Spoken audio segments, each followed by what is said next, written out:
आज जो हमारे गेस्ट है अभी पीछे यहाँ पर बैक स्टेज पर, उनकी अपनी एक कंपनी है जिसका कि नाम आई एम 100% श्योर आप सबने सुना होगा। उनकी कंपनी का नाम है MobiKwik.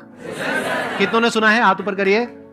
Please give an energetic and warm welcome to the founder of MobiKwik, mister Vipin.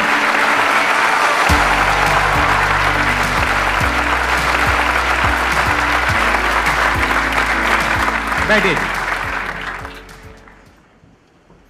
आपकी कंपनी के बारे में मैंने थोड़ा सा स्टडी किया तो मैंने देखा कि आपने 2009 में शुरू करा था। करेक्ट। और उस टाइम पे तो बहुत ही कम ऐसी कंपनीज थी, या मेरे को नहीं लगता कि उस टाइम की बात है, उस समय कोई एप्स नहीं होती थी। एप्स भी नहीं थी, राइट। उस समय स्मार्टफोन्स भी नहीं थे इंडिया में। अच्छा, तो आपने वेबसाइट से शुरू किया था? हमने वेबसाइट से शुरू किया था मोबीक्विक। मेरा आइडिया था कि इंडिया में इतने लोग हैं, हमारी पॉपुलेशन बढ़ रही है और इंटरनेट तो आएगा ही और लोग डिजिटल पेमेंट्स करेंगे ही करेंगे। तो इस हिसाब से मैंने फिर मोबीक्विक के बारे में सोचा। जब मैं काम कर रहा था, इनफैक्ट उसी समय मैंने आइडिया के बारे में सोचा, बट मेरे पास थोड़े पैसे थे, ज़्यादा पैसे नहीं थे। बट फिर मैंने सोचा कि एक ही लाइफ है तो कुछ थोड़े तो की क्या डेफिनेशन है? मतलब कितने पैसे थे जिससे आपने शुरू जितनी किया? मेरे प्रोविडेंट फंड इनके थोड़े भी आपके लिए बहुत ज्यादा होंगे, मैं इसलिए पूछ रहा हूँ। नहीं, सो आई थिंक कुछ 1-2 लाख होंगे। क्या बात कर रहे हो? हाँ। मतलब आपने IIT से कहीं पे जॉब करी? हाँ, मैंने जॉब और की, 7 साल तक करी, तो बहुत पैसा होगा आपके पास। मतलब बहुत सेविंग नहीं थी, मतलब 2-3 लाख की सेविंग थी टोटल। मेरा घर भी था, मैं अपनी फैमिली का एल्डेस्ट हूँ। सो और मेरा बैकग्राउंड जो है उससे पहले वो हमारा काफ़ी टफ था। जब हम दिल्ली मूव हुए थे तो हम एक रूम के घर में रहते थे, मैं और हमारी फैमिली के 5 लोग। तो वहाँ से फिर IIT गया, क्योंकि ऐसा था कि पढ़ाई करोगे तो कुछ बन जाओगे। ये माँ बाप ने बोला था कि पढ़ोगे तो आगे फैमिली भी आगे बढ़ेगी, तुम भी आगे बढ़ोगे। तो वो फिर काफ़ी स्ट्रगल किया, कुछ साल काम किया, कुछ सेविंग्स किए, कुछ लाख सेविंग किए। बट इतनी सेविंग नहीं थी कि बिजनेस स्टार्ट कर सकूं। और आपका बिजनेस का बैकग्राउंड भी नहीं था? मेरा बिजनेस का बिल्कुल बैकग्राउंड नहीं था। मतलब आपके पेरेंट्स वगैरह और बिजनेस मेरे अगर आप मेरे दोस्तों से पूछोगे, IIT के दोस्तों से पूछोगे या किसी से भी पूछोगे, तो वो बोलेंगे ये लड़का ये बिजनेस कैसे कर सके इसको। मतलब मेरी जो पर्सनैलिटी थी, मतलब I have always been a introvert. मैं हमेशा से इंट्रोवर्ट था, मुझे लोगों से बातें, मैं सिर्फ पढ़ाई करता था। तो इसलिए IIT गया। IIT में भी मैं अबव एवरेज था, बट मेरा कोई बहुत ज़्यादा सोशल सर्कल नहीं था, ना ही मैं कोई एक्स्ट्रा करिकुलर एक्टिविटीज़ में कोई बहुत स्ट्रांग नहीं था। अब ये I think I am an accidental entrepreneur. मैंने ये ज़्यादा नहीं सोचा कि इसमें बहुत ज़्यादा पैसे कैसे बनेंगे या क्या रेवेन्यू स्ट्रीम होगा, बट एक चीज़ क्लियर थी कि ये मार्केट बहुत बड़ी होने वाली है।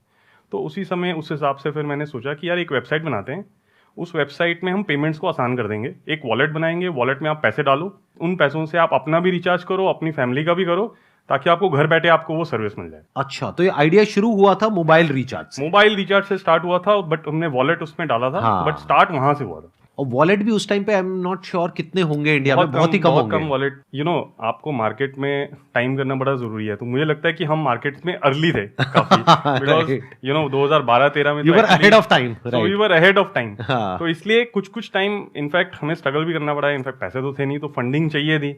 अब हमने घर से ही स्टार्ट किया था। इनफैक्ट मेरे पास कोई ऑफिस नहीं था, बिकॉज ऑफिस लेने के। और वेबसाइट कैसे बनाई आपने? खुद ही बनाई या किसी ने बनवाई? हमने खुद बनाई, कुछ फ्रेंड्स के थ्रू बनवाई। मैंने खुद कोडिंग की है। तो क्या इसमें कोई चैलेंज नहीं आया आपको बहुत बड़ा? क्योंकि जब मोबाइल का आपने रिचार्ज किया तो मोबाइल कंपनी से तो टाई अप करना पड़ेगा ना? मोबाइल कंपनी से टाई अप करने की बहुत कोशिश की, कुछ कंपनी से किया, कुछ कंपनी से नहीं किया, कुछ बाकी एग्रीगेटर्स के थ्रू किया कि कुछ लोगों के पास कनेक्शन थे तो वो थर्ड पार्टी से कनेक्ट करवाया, तो जाके खुद बिजनेस डेवलपमेंट किया। इनफैक्ट मैं करोल बाग में आता था, एक कंपनी के साथ टाई अप किया जिसके पास उन टेलीकॉम कंपनी तो आपने किसी मीडिएटर से टाई अप किया? पहले मैंने मीडिएटर से टाई अप किया, बिकॉज अगर मैं एयरटेल या वोडाफोन के ऑफिस में जाता तो बोलते तुम कौन हो, राइट, वो बात ही नहीं करते। बट आई थिंक वो एक लर्निंग थी कि स्टार्ट करना बड़ा जरूरी है। एक बार अगर आपने स्टार्ट किया और मार्केट में अपॉर्चुनिटी है और मार्केट साइज बड़ी है, तो फिर कुछ बन सकता है। तो आपने वेबसाइट तो बना ली, यहां तक तो समझ आता है, because you are from the tech background, लेकिन उसको मार्केट कैसे किया? मैं टेक बैकग्राउंड से हूँ, मुझे मार्केटिंग का कुछ नहीं। मेरा ये आइडिया था कि मैं वेबसाइट बनाऊंगा तो कस्टमर आ जाएंगे अपने आप। और ऐसा होता नहीं है क्योंकि दुनिया में करोड़ों अरबों वेबसाइट्स हैं। तो SEO was our first weapon. अच्छा। And it was obviously very cheap. SEO में एक बार बता देता हूं अगर किसी को नहीं पता है, तो SEO mean search engine optimisation. तो सर्च इंजन ऑप्टिमाइजेशन में हमने इन्वेस्ट किया कि हम उसमें रैंक करें, फर्स्ट पेज पे रैंक करें पहले, तो उसके बाद टॉप 5 में रैंक करें, टॉप 3 में रैंक करें। तो वो हमने एक्चुअली अचीव किया। और वहां से फिर हमारे that was the turning point. फिर वहां से यूजर आने शुरू हुए। आप समझ रहे हो ना बिजनेस में क्या चैलेंज था इनको सबसे बड़ा? क्योंकि अगर न्यूज़पेपर में आप एक भी ऐड देते हो तो लाखों रुपए की होती है, जबकि इनका टोटल बजट ही बहुत ज्यादा नहीं था। तो इन्होंने क्या किया, सर्च इंजन ऑप्टिमाइजेशन, क्योंकि उसमें कॉस्ट नहीं लगती है, उसमें टाइम लगता है, उसमें टाइम लगता है, एफर्ट लगता है, और इंटेलिजेंस लगती है। हाँ, गूगल का एल्गोरिदम समझना पड़ता है, मतलब उसमें कीवर्ड्स यूज करने पड़ते हैं बहुत सारे, ताकि अब जैसे अगर एयरटेल का रिचार्ज किसी को ढूंढना है तो एयरटेल रिचार्ज डालेगा गूगल में, तो उस पर आपका रैंक आना चाहिए। अगर उसमें रैंक आएगा और उसमें फिर ट्रैफिक अच्छा है तो फिर आपके पास ऑटोमेटिकली लोग आएंगे। अब यहाँ पर सर पॉइंट आता है कि आपने 1-2 साल इस तरीके से चलाया, तो फंडिंग किस पॉइंट पे जाकर के आपने रेस करी? फंडिंग हमने एक्चुअली, हमारा पहले ऑफिस दिल्ली में था, हम द्वारका में रहते थे, तो वहाँ पे हमने एक्चुअली अपार्टमेंट डीडीए फ्लैट के अंदर पहला ऑफिस सेटअप किया था। और वहाँ पे इनफैक्ट हमारे 2 ऑफिसेस थे, तो हमने मतलब साइड बाय साइड 2 घर थे, तो हमने उनको बोला टावर ए टावर बी। फिर बोला अब ये बहुत हो गए, यहाँ पे भर गया पूरा, क्योंकि 25-30 लोग हो गए थे। हमने गुड़गांव जाते हैं, तो हम गुड़गांव गए। फिर वहाँ पे हमारा बिजनेस एकदम और स्केल करने लग गया। मैं 2012-13 की बात कर रहा हूँ। और फिर हमारे पहले इन्वेस्टर जो हैं उनसे हमारी काफ़ी बातचीत चल रही थी, तो वो हमारे पास आए, तो सिकोया कैपिटल ने हमें funding the, first round of funding 2013 में। 2013 में। And that was how much of funding at what valuation? उस समय हमने फंडिंग रेस की थी अराउंड 15 करोड़। उसके आई मीन $2.5 मिलियन था, बट उसकी वैल्यू उस समय 15 करोड़ थी। Right. And I think valuation was around 100 crore. 2015 में हमने सीरीज बी इमीडिएटली रेस किया हमने, उसमें अब 100 करोड़ से ऊपर उठाए। उस समय हमारी वैल्यूएशन 100 मिलियन के ऊपर हो गई। मैं 2015 की बात कर रहा हूँ। एंड हमने अच्छे से स्केल करना शुरू किया, टीवी पे एड्स भी करनी शुरू की, बहुत सारी की, काफ़ी गलतियाँ की, बहुत सारी गलतियाँ भी की, और उन गलतियों से सीखा भी अब जाके। बट ऑब्वियसली पेमेंट्स का जो बिजनेस है हमारा बढ़ता जा रहा था, बट हमें क्लियर था कि सिर्फ पेमेंट्स में एनफ पैसा नहीं बनेगा। जो डिजिटल पेमेंट्स हैं, not just competition but also कि पेमेंट्स की जो मार्जिन है वो काफ़ी थिन है। तो जो मेरा इनिशियल आइडिया था कि बहुत सारे लोग यूज़ करेंगे तो अपने आप उसमें प्रॉफिटेबल होगा, वो हो सकता है, बट ब्रेक इवन हो सकता है, मतलब उसमें बहुत ज़्यादा मार्जिन अवेलेबल नहीं है।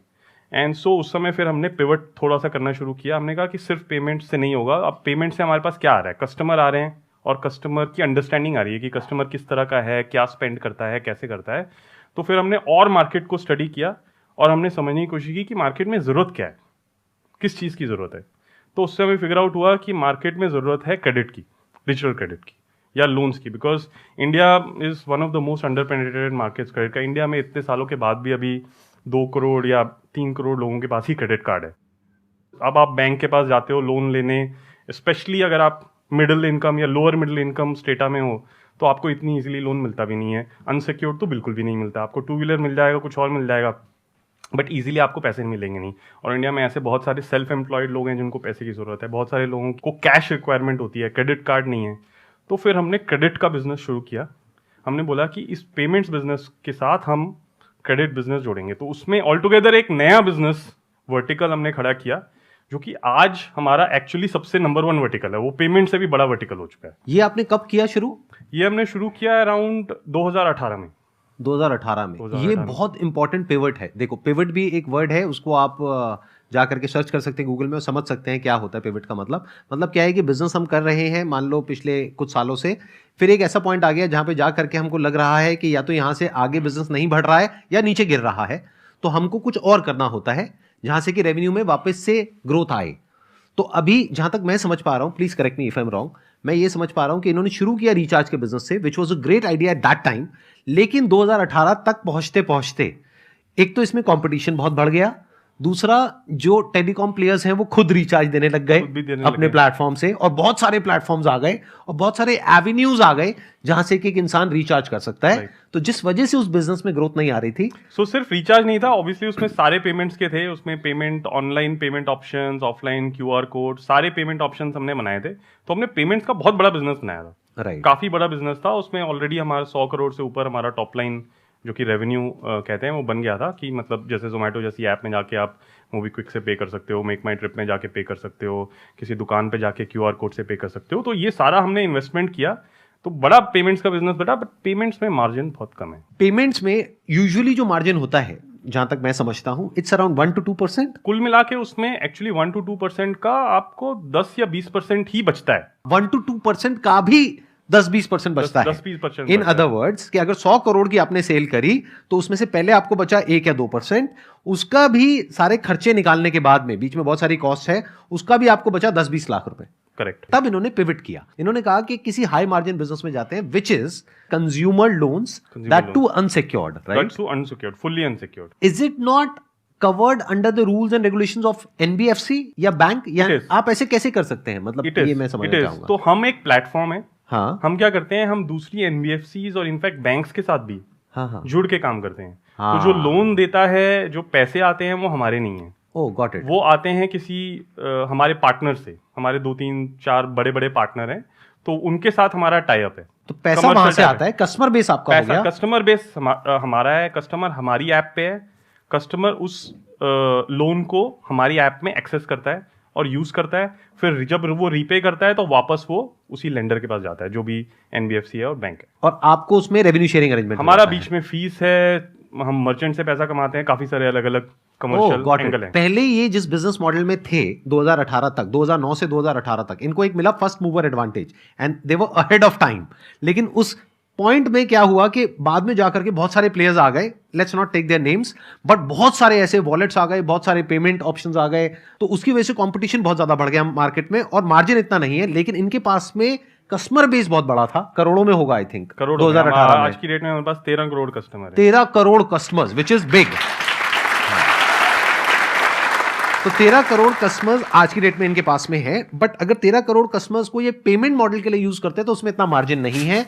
लेकिन अगर उनको आप अपने वॉलेट में लोन देते हैं, एक काइंड ऑफ पर्सनल लोन हो गया जो किसी एनबीएफसी से या बैंक से टाइप करके हो गया, तो अगर उसमें वो एनबीएफसी चार्ज करती है एक्स अमाउंट, मान लो उस लोन के ऊपर साल का अगर आप लेट पे करते हो तो 18% लगता है, तो 18% में से एक एक्स अमाउंट इनको मिलेगा, प्लस जब आप लेट पे करोगे तो उसकी थोड़ी सी फीस होगी जो इनको मिलेगी। तो वो सारे जो एंगल्स हैं उन सब में हमारा कुछ कुछ हिस्सा है। हाँ, जो भी कस्टमर पे करेगा कुछ हिस्सा हमारा है और बाकी हिस्सा हमारे पार्टनर का है। तो आप पूछोगे कि वो पार्टनर हमारे साथ क्यों बिजनेस करना चाहता है, बिकॉज मोस्टली जो बहुत सारे बैंक्स और एनबीएफसी उनके पास इतने कस्टमर ही नहीं है। राइट, उनको तो फ्री में डेटा मिल गया ना। इसको ऐसे समझो कि मतलब एक एनबीएफसी है, एक बैंक है, अगर उनको नया कस्टमर चाहिए और वो भी विद डेटा, जिसके बेस पे इनको पता है कि वो जो कस्टमर है उसकी पेइंग कैपेसिटी कैसी है based upon his spending capacity, तो उससे इनके पास में डेटा है। तो एनबीएफसी को और बैंक को क्या बेनिफिट हुआ, बिना एडवर्टाइजिंग करे, बिना मार्केटिंग करे, फ्री में उनको एक कस्टमर मिल गया बिना किसी कॉस्ट के, और प्रॉफिटेबल बिजनेस बना उनका। Now what I want to understand is कि 2018 में आपने पिवट किया था, यानी 2018 में आपने ये बिजनेस मॉडल में अपने चेंज लेकर के आए। तो 2018 में आपकी रेवेन्यूज कितनी थी और आज की डेट में कितनी है आपकी जो रेवेन्यूज है? 2018 में हमारा रेवेन्यू था अराउंड 80 करोड़। 80 करोड़ हो गया इनका ग्रॉस मार्जिन, जिसमें से और एक्सपेंसेस निकलेंगे करेंगे। But till that time you were loss making? We were loss making. उस साल हमारा लॉस था कुछ आई थिंक 128 करोड़। 128 करोड़ का लॉस था। और अब करंट पोजीशन क्या है, 80 करोड़ से कहां पहुंच गए और लॉस है या प्रॉफिट है? लास्ट ईयर हमने 550 करोड़ का रेवेन्यू किया है। 5 साल में आप 80 करोड़ से 550 करोड़ तक गए हैं। That is a big achievement. And is it profitable now or is it still under losses? 100% profitable, but last year हमने 2 क्वार्टर फुल प्रॉफिटेबल किए थे and that is the current state. मतलब तो हम बेसिकली बहुत करीब हैं ब्रेक इवन के, ब्रेक इवन पे हैं हम, बट अभी हम बहुत सारा प्रॉफिट या कैश फ्लो नहीं जनरेट कर रहे हैं, but we are break even, we are not losing money. Sir मेरा क्वेश्चन ये था कि आपने बताया कि मोबीक्विक में आप पे लेटर और लोन ऑप्शन देते हैं, तो उसमें कुछ परसेंटेज ऑफ लोग ऐसे भी होते होंगे जो पे ही ना करें, पे ही नहीं करते होंगे, तो उनका आप क्या करते हैं? तो उनके लिए प्रोसेस होता है हमारा, एक उनको हम रिमाइंडर्स भेजते हैं, नोटिफिकेशंस करते हैं, फिर हमारे पास कॉल सेंटर है, उनसे कॉलिंग कराते हैं, उनको बोलते हैं सर प्लीज पे करिए। इनके पूछने का मतलब है, मतलब गुंडे बदमाश घर जाते हैं, नहीं जाते हैं? नहीं, मतलब ये शायद इसलिए पूछ रहे हैं कि ये आपकी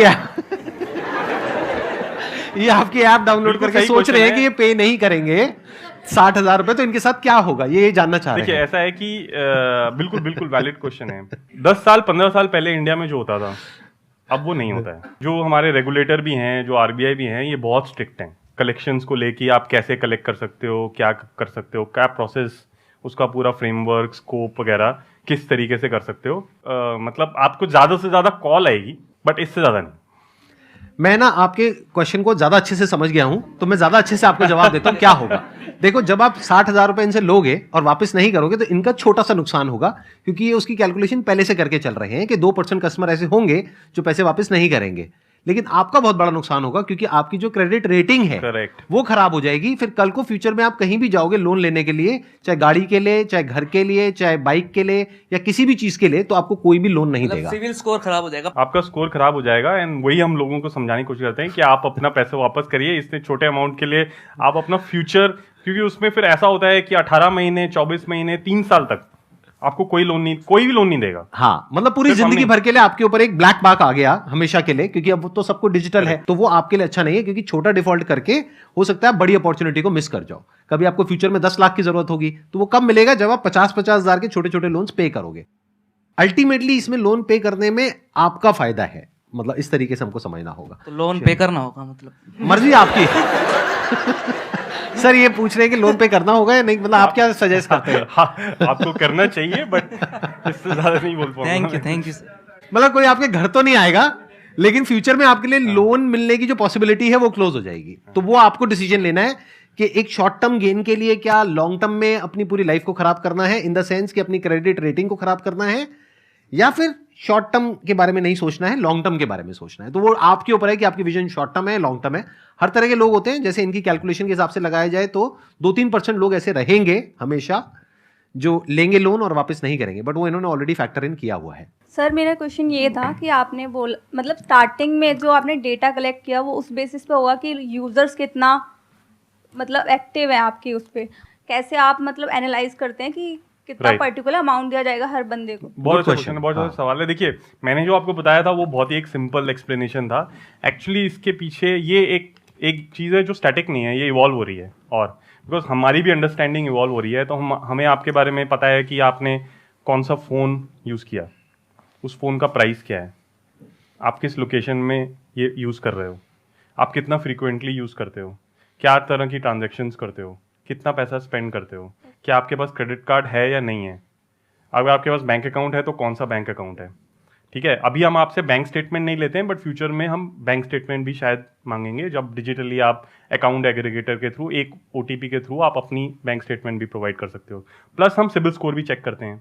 बट इंडिया में प्रॉब्लम है कि बहुत सारे लोगों के पास सिबिल स्कोर होता ही नहीं है। होगा ही नहीं, राइट, उसके अंदर स्कोर ही नहीं है। ये एक बहुत बड़ी प्रॉब्लम है, जहाँ पे हमारा डेटा बहुत कामयाब है। तो हमारा डेटा उसमें हेल्प करता है समझने के लिए कि आप अच्छे कस्टमर हो या नहीं। फिर उसके पीछे हमारे डेटा साइंटिस्ट लगे हैं जो कि उसको मॉडल करते हैं। मॉडल करने का मतलब the right algorithms and machine learning जिसको बोलते हैं, वो मशीन लर्निंग को यूज करके वो निकालते हैं कि इनमें से बेस्ट 10% कौन से हैं, उसके अगले 10% कौन से हैं, सो ऑन। पूरे कस्टमर्स को डिवाइड करते हैं एंड फिर उसके बेसिस पे हम सिलेक्ट करते हैं किसको हमें देना है, किसको नहीं देना है, और किसको कितना देना है। और मतलब किसको कहने का कितना ये देना है कि एक तो इनके पास में पहले से डेटा है। मानो आपने अपना नाम इनके सिस्टम में एंटर किया, तो ये कह रहे हैं 5 मिनट में लोन बता देंगे आपको कि कितना मिलेगा कितना नहीं। वो कैसे होगा? क्योंकि इन्होंने पहले ही अपने उस 12 करोड़ कस्टमर्स को सेग्रीगेट किया हुआ है। वो किसने किया हुआ है? किसी इंसान ने बैठ करके नहीं किया हुआ है, मशीन ने किया हुआ है। उसको मशीन लर्निंग बोलते हैं। उन्होंने इन 12 करोड़ कस्टमर्स को, 13 करोड़ कस्टमर्स को डिवाइड कर दिया है कैटेगरीज में कि ये टॉप 10% में है, ये टॉप 20% में है, टॉप 30% में। मतलब इनको इतना दिया जा सकता है, इतना रिस्क लिया जा सकता है, इनके ऊपर इतना, इस पे इतना, इसको बिल्कुल टच नहीं करेंगे। तो जैसे ही आप अप्लाई करोगे तो बेस्ड अपॉन दैट 99% काम तो मशीन कर देगी, बाकी का जो 1% काम है वो फिर मैनुअली करना वो पड़ेगा। मैनुअली करना। सर आपने कॉन्सेप्ट बताया बाय नाउ एंड देन पे लेटर, उसमें आपने बताया कि 15 या 30 डेज के लिए आप ले सकते हो, देन आपको उस पर कोई इंटरेस्ट interest नहीं नहीं, देना। zero तो interest। इसमें आपको क्या बेनिफिट है? मतलब तो इसमें हमारा बेनिफिट ये है कि हम जब वो पैसा स्पेंड करते हैं तो वो पेमेंट्स का जो रेवेन्यू है जो हम 1 से 2% कमाते हैं, वो तो कमाते ही कमाते हैं, राइट। और अगर आप जितना रेगुलरली यूज़ करोगे तो वो एक्चुअली हमारे कॉस्ट ऑफ कैपिटल से फिर भी ज़्यादा पड़ता है। बिकॉज आप देखिए, अगर आप महीने में अगर 2 बार यूज़ करेंगे तो मैं अगर 1.5% भी मानूँ तो मैंने आपसे 3% कमा लिए, आपसे नहीं बट मर्चेंट से। बिकॉज आपने यूज़ किया, मान लीजिए जोमेटो पे या स्विगी पे खाना ऑर्डर किया, वो मुझे 1.5% या 2% देते हैं। आपने 2 बार यूज़ किया तो मैंने 3% कमा लिया। मेरा कॉस्ट ऑफ कैपिटल 12% है, which means 1% per month, but मेरी इनकम है 3% पर मंथ। तो आपने मुझे कोई फीस नहीं दी बट फिर भी मैं प्रॉफिटेबल हूँ। इन्होंने जो बोला है, आई एम नॉट श्योर आप में से कितनों को समझ आया होगा, कितनों को नहीं आया होगा। मैं एक बार थोड़ा एक्सप्लेन कर देता हूँ सिंपल भाषा में। आपको क्वेश्चन बहुत अच्छा था कि आपको क्या बेनिफिट होता है। इनको ये बेनिफिट होता है कि जब भी आप मोबीक्विक के थ्रू या और किसी भी प्लेटफॉर्म के थ्रू पेमेंट करते हो, कुछ चीज परचेज करते हो, चाहे फिर आप फूड ऑर्डर कर रहे हो, चाहे आप टेलीविजन परचेज कर रहे हो, मोबाइल परचेज कर रहे हो, तो जो वेंडर है वहां से भी तो इनका टाई अप होता है, करेक्ट। वो भी तो इनको देगा 1%, 2%, 5%, 10%, डिपेंडिंग अपॉन क्या इनका टाई अप है। फॉर एग्जाम्पल, मान लो मैं एक कंपनी हूं जो कि अपने मोबाइल फोन इंडिया में लॉन्च करना चाहता हूं बहुत बड़े लेवल पे। अब मेरे को इनका प्लेटफॉर्म मिल गया, इससे बढ़िया प्लेटफॉर्म मेरे लिए क्या होगा?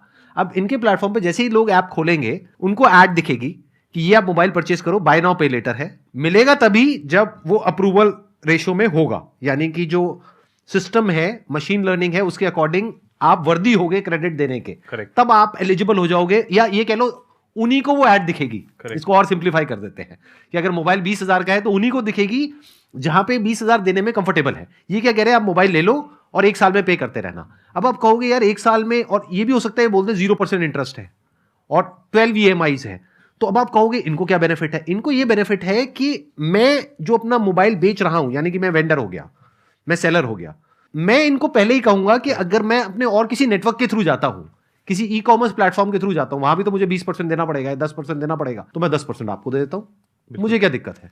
तो इनको 10% पहले ही मिल गया। हमारे बिजनेस में जो एक नेचुरल एडवांटेज है कि हमारे पास बहुत सारे कस्टमर्स हैं। जब हम किसी वेंडर के पास जाते हैं, वो सारे वेंडर हमारे से टाई अप करने के लिए रेडी होते हैं। राइट। उसका रीज़न क्या है? उसका रीज़न यही है कि वो चाहते हैं कि हम कुछ उनके लिए कुछ मार्केटिंग करें, उनको कुछ प्रमोट करें, ताकि हमारे कुछ यूज़र उन पे जाके उनका प्रोडक्ट खरीदें। सबको क्लियर हो रहा है ना? जैसे आप ये मान लो कि आप एक पर्टिकुलर कोई प्रोडक्ट बनाते हो या कोई सर्विस देते हो, तो अब आपके पास में 2 ऑप्शंस है। एक है कि आप जा करके टीवी पे ऐड करो, न्यूज़पेपर में ऐड करो, ऑनलाइन ऐड करो, सब तरफ ऐड करो।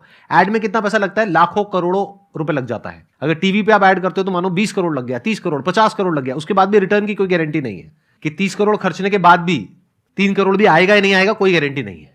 बट यहां पर 1 रुपए भी नहीं लगा, सीधा मैं गया, इनसे टाई अप किया, और इनको पहले से पता है कि कौन से कस्टमर किस लेवल के हैं। तो मेरा प्रोडक्ट अगर उस लेवल का है, मानो 50,000 रुपए का है, जो मैं मार्केट में 50,000 का बेच रहा हूं, तो मैं इनकी ऐप के थ्रू वही सेम प्रोडक्ट 40,000 का बेचूंगा। देखना, ध्यान से समझना। तो आपको क्या बेनिफिट हुआ? आपको एक 50,000 का प्रोडक्ट जो और जगह ऑनलाइन 50,000 का मिल रहा है, वो 40,000 का मिल गया। ये बेनिफिट हुआ आपको, प्लस मैंने 10,000 इनको भी दे दिया, तब भी मैं प्रॉफिट में हूं, क्योंकि मेरा कॉस्ट ऑफ एक्विजिशन 0 है। Cost of acquisition of a customer is very very high in most of the cases. अगर मैं टीवी पे ऐड करता हूं तो कॉस्ट ऑफ एक्विजिशन मेरे को उतने प्रोडक्ट बेचने के लिए, मानो 10,000 प्रोडक्ट बेचने के लिए मुझे 20 करोड़ लगाने पड़ते, वो मेरे को नहीं लगाने पड़े। तो इस प्लेटफॉर्म पे देखा जाए तो मेरा कुछ भी नहीं लगा और फिर भी मैं प्रॉफिट में चला गया। तो इनको भी प्रॉफिट हो गया, कस्टमर को भी प्रॉफिट हो गया, और वेंडर को भी प्रॉफिट हो गया।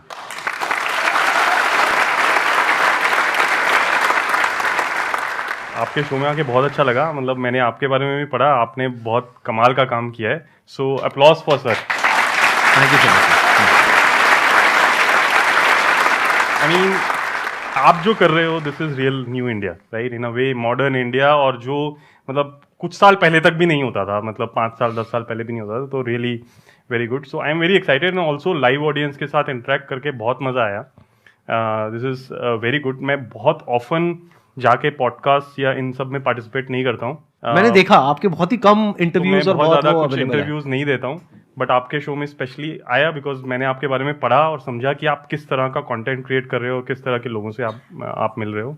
So thank you for inviting me. अरे सर, मोस्ट वेलकम। और सर, फ्यूचर में कभी हम आपको इनवाइट करें यहाँ पे अपनी ऑडियंस को कुछ सिखाने के लिए या कुछ, ताकि वो आपके एक्सपीरियंस से सीख सकें, तो would you be open for coming again? 100%। मेरा this is one of the regrets I have कि मैं इसमें एनफ नहीं करता हूँ। तो आई हैव, मतलब मेरे पास हैं थॉट्स, काफ़ी सारी इंसाइट्स हैं, कुछ मैं लिंक्डइन या दूसरे चैनल्स में शेयर करता हूँ, but this is really amazing to interact with live audience. इस जैसा कोई एक्सपीरियंस नहीं है। Great sir, great. Thank you so much sir यहाँ पर आने के लिए, और मेरा पर्सनली बहुत अच्छा एक्सपीरियंस रहा आपके साथ, बहुत कुछ सीखने को मिला। Big round of applause for him.